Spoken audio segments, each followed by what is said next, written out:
Muy buenos días, jóvenes del quinto cuatrimestre de la licenciatura en Contaduría, grupo C5AS, materia Derecho Civil. Esta clase corresponde a la del sábado 25 de julio de 2020.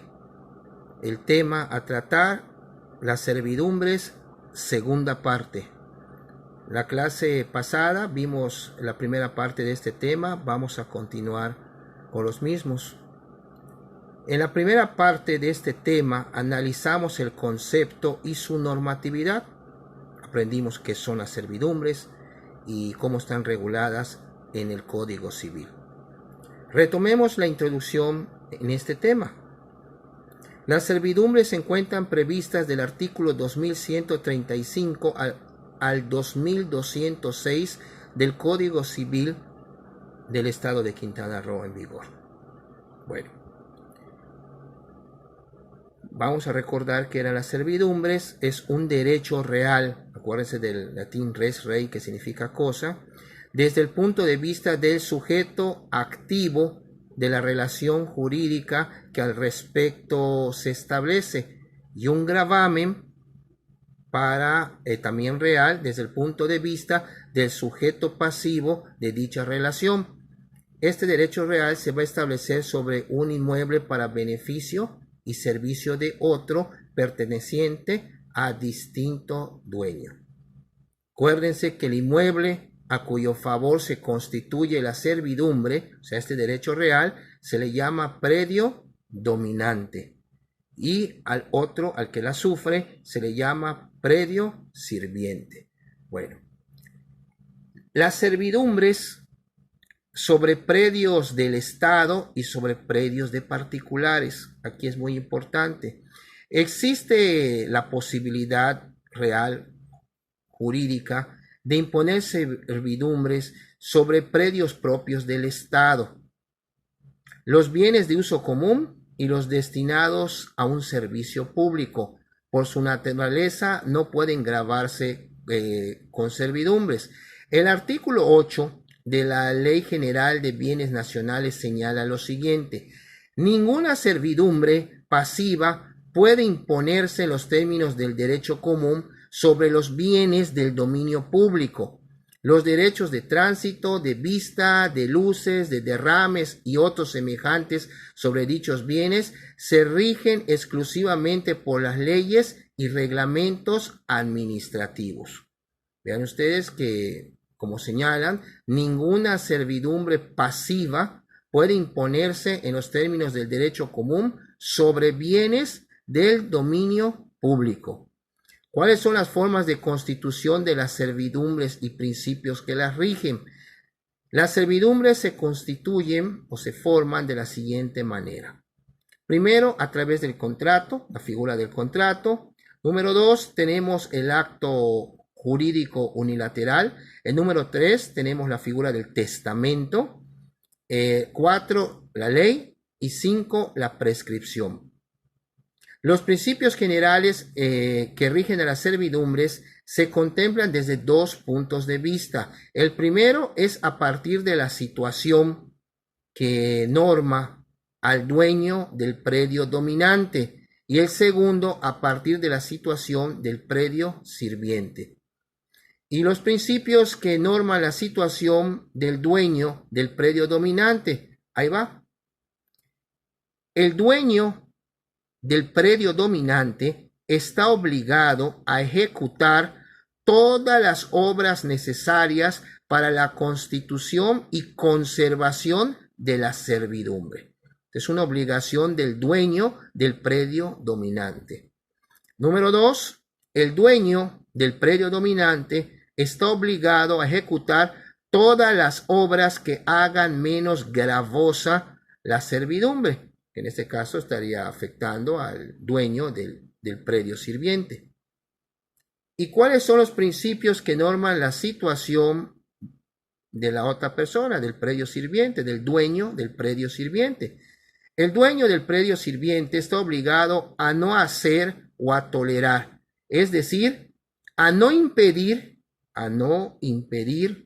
el uso de la servidumbre, a no hacerla difícil o gravosa para el dueño del dominante y a permitir las obras, construcciones, reparaciones, etc. Como más adelante vamos a ver lo de las servidumbres de los acueductos, si hay un predio que quiere desaguar sus, todo lo que son sus aguas y todo, pero hay otros predios, pues esos predios deben de permitirle el paso de esas aguas. Eso estaríamos hablando de una servidumbre de los acueductos. En este caso, los predios sirvientes tendrían esta obligación que se acaba de mencionar. El dueño del predio sirviente tiene derecho a ejecutar las obras que, sin perjudicar la servidumbre, la hagan menos gravosa, o sea, menos perjudicial, por así decirlo. El dueño del predio sirviente tiene el derecho de ejecutar todas las obras que, sin perjudicar la servidumbre, le beneficie y deberá abstenerse de ejecutar aquellas que impidan el ejercicio de la servidumbre o la hagan difícil. O sea, debe realizar obras que permitan que la servidumbre se haga más fácil y no obras que la obstaculicen o la hagan más difícil. Y el dueño del predio sirviente tiene la facultad de cambiar de lugar la servidumbre bajo dos condiciones únicamente. Primera, que no se ocasione perjuicio alguno al dueño del predio dominante. O sea, no vas a modificarla para causarle un perjuicio al dueño del predio dominante. Y segunda, que del cambio que resulte algún beneficio o ventaja sea para el predio sirviente. Bueno, ¿y cuáles son las causas de extinción de las servidumbres? Generalmente las servidumbres se extinguen por las siguientes causas. Tenemos 6 causas por las cuales se extinguen las servidumbres, este derecho real. Primero, por el cumplimiento del plazo que se haya establecido o se haya señalado para ello. Número 2 o letra B, cumplimiento de la condición resolutoria estipulada. Y una vez que se cumplió la condición para el cual se constituyó esa servidumbre, pues se acaba. La número 3, resolución o revocación del dominio respecto del dueño del predio sirviente.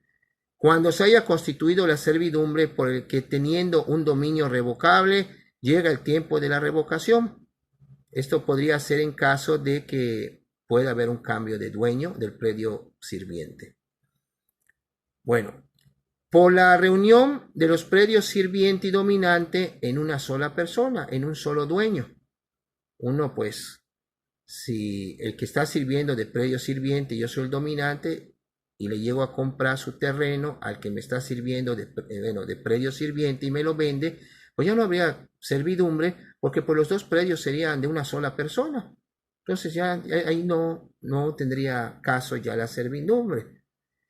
Por prescripción negativa, ¿qué significa? Por el no uso de la servidumbre. Se constituyó pero no se usa, pues se puede extinguir. Y por renuncia a la servidumbre. Aquí estamos concluyendo con la 6ª causa de extinción de las servidumbres. Y hoy vamos a ver un breve resumen de lo que es la constitución, cómo se constituye la servidumbre de acueducto. Acue de agua y ducto, pues el tubo por donde pasa el agua. Se otorga al propietario, o sea, la servidumbre por acueducto o de acueducto. Se otorga al propietario de una finca que quiera servirse de agua para que pueda disponer de la misma o evacuar sus aguas sobrantes. El derecho a hacerla pasar por los predios intermedios con obligación de indemnizar a sus dueños y a los predios inferiores sobre los que se filtren o caigan dichas aguas. Tú vas a estar imagínense, como un átomo, el núcleo, y están los aros, estarían así los predios. Tú estás en el centro, quieres desaguar, tendrías que ver cómo sacar las aguas pasando por dichos predios. Pero aquí lo menciona claramente, tendrías que indemnizar, tienes una obligación de indemnizar a los dueños de los predios inferiores sobre los que se filtren o caigan tus aguas.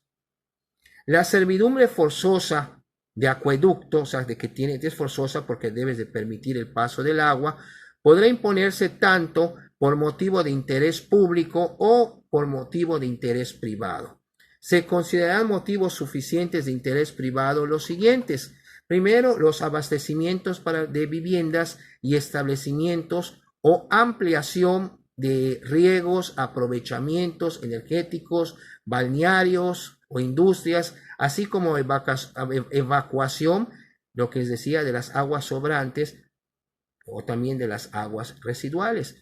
Anteriormente habíamos mencionado en la clase pasada lo de la película de Julia Roberts, de Ellen Brockovich, una mujer audaz, cómo fue que sin ser licenciada, estaba trabajando en un despacho, se enfrentó a gente de una industria que estaba envenenada, echaba sus aguas sobrantes, pero tenía metales, y eso provocó cáncer y que se murieran algunos habitantes porque esas aguas pasaban e incluso les servían para beber a los habitantes, y entabló la demanda y la ganó para efecto de indemnizar a las familias que resultaron afectadas.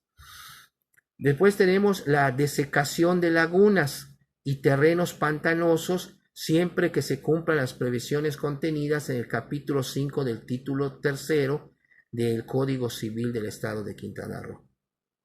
La evacuación también de aguas procedentes de alumbramientos artificiales, de escorrentías y también de los drenajes. El acueducto de finca dividida por herencia, ¿cómo opera esto? Cuando un terreno de regadío que recibe el agua por un solo punto se divida por una herencia, ¿qué va a pasar? Ya sea también no solo la herencia, puede ser una venta u otro título entre dos o más dueños. Estos dos van a quedar obligados a dar paso al agua de modo que puedan regarse todas las fincas resultantes de la división sin poder exigir por ello indemnización. De no existir, pues salvo pacto en contrario.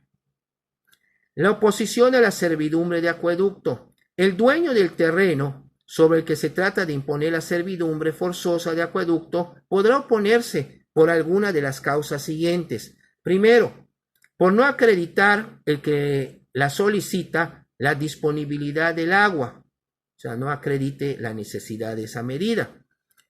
Número 2, por no acreditar además la propiedad del terreno en que intente utilizarla. Y número 3, por poderse establecer sobre otros predios con iguales ventajas para el que pretende imponerla y menores inconvenientes para el que haya de sufrirla. Los expedientes que al respecto se tramiten exigirán la audiencia de los interesados. Tienen que ir los interesados para que también escuchen lo que se va a tratar respecto de este asunto. ¿Cómo debe realizarse el acueducto? Hay una palabra que se llama acequia.